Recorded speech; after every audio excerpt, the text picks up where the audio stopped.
তীব্র তাপপ্রবাহের পর এবার ঝড় বৃষ্টিতে নাকাল বিভিন্ন দেশ। 2 দিনের ভারী বৃষ্টিতে ভারতের দিল্লিতে 11 জন সহ পাকিস্তান, নেপাল ও চীনে ভারী বৃষ্টি, বন্যা, ভূমিধসে হতাহতের ঘটনা ঘটেছে।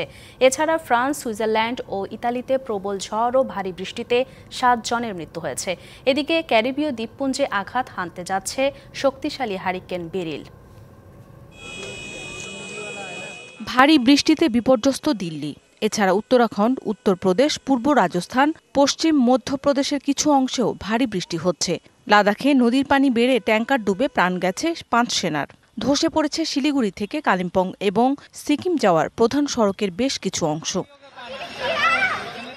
রেকর্ড বৃষ্টিতে দিল্লিতে জারি করা হয়েছে অরেঞ্জ অ্যালার্ট। 2রা জুলাই পর্যন্ত সতর্কতা জারি করা হয়েছে হিমাচলেও।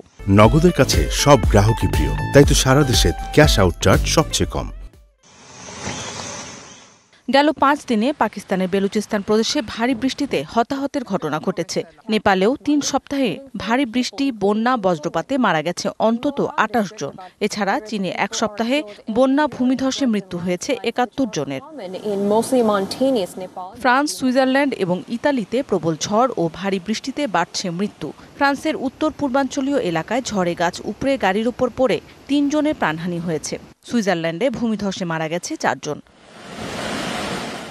এদিকে পূর্ব আটলান্টিক মহাসাগরে আরও শক্তি সঞ্চয় করে ক্যারিবীয় দ্বীপপুঞ্জে আঘাত হানতে যাচ্ছে হারিকেন বেরিল। স্থানীয় সময় সোমবার সকালে হারিকেনটি ভয়াবহ তাণ্ডব চালাতে পারে বলে সতর্ক করা হয়েছে।